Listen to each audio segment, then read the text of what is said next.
As you hear this, notice how your mind already begins wiring new pathways. Because you've done this before, haven't you? Every time you learn to walk, ride a bike, or figure out a new app on your phone, you felt confused first. Confusion was never the enemy. It was the doorway. Think of confusion like a storm. Most people hide inside, shutters closed, praying for calm. But storms water the soil, clear the air, rip away the dead branches. Without storms, the forest stagnates. Without confusion, the brain atrophies.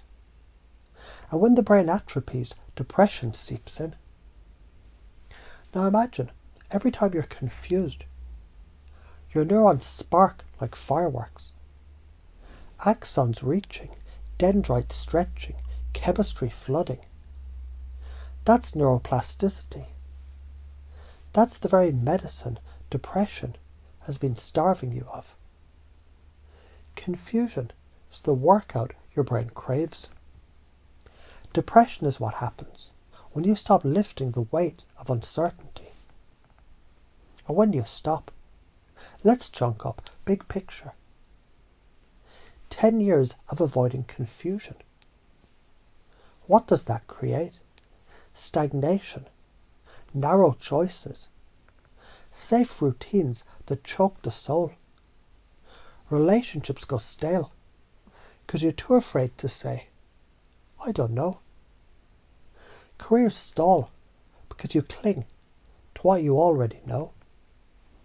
Health declines because growth demands stress, and you choose comfort. The side effect of avoiding confusion is a slow, quiet death, dying without ever really living. But if you lean into this, 10 years forward, you're sharper, funnier, freer. You laugh when you fuck up, because you know failure is calibration. You embrace hard conversations, and your relationships deepen. You try new projects, stumble, fall, and rise stronger. You're alive, resilient, magnetic. Because confusion was your personal gym, your dojo, your playground. Now isn't it funny how even when you think you don't like confusion, you still do it naturally? A child stacking blocks, knocking them over, rebuilds. That's confusion. A gamer losing the first 10 rounds before finding the strategy. That's confusion. A cook botching the first curry, adjusting spices the next night. That's confusion. You've always used confusion. You just didn't name it. And science agrees. The anterior cingulate cortex, it lights up when you're confused. It pumps dopamine, sharpens focus. It's your brain's built-in upgrade system. Depression shuts it down, which means the cure is hidden inside the very thing you avoid. Confusion heals depression by waking up your brain's own medicine cabinet. Yes, you fear it. You fear looking stupid, failing in front of others, rocking the boat. But here's the paradox. The fear is proof of importance. The fear is the compass pointing to where growth hides. So notice what happens when you begin to reframe. Confusion is gold. Confusion is fun. Confusion is power. Confusion is play. Every time you feel lost, you're not lost, you're leveling up. Now let's chunk way up.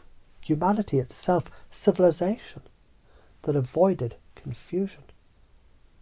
Clinging to the old certainties, collapsed. Empires that leaned into confusion, discovered new lands, new medicines, new ideas, expanded. So when you embrace confusion, you're not just healing yourself, you're aligning with evolution itself. And chunk down again, right here, right now. The next time you forget a name, or can't figure out an app, or get stuck in a conversation, you smile. Because you remember, this is my brain lifting weights. You let yourself wobble. Because wobble is the path to balance. And when your unconscious takes this in fully, you start to notice confusion feels different now. The knot in your stomach transforms into curiosity. The pain in your chest flips into excitement. Because you know what it means. You're learning, healing, evolving. So from now on, every time you feel confused, you laugh, you breathe, you lean in. And that laughter wires in the truth. Confusion is the cure. Because the karma of avoiding confusion is stagnation. And the gift of embracing confusion is evolution. And as you step forward into the storm, smiling, laughing, stumbling, you realize the storm was never against you. The storm was making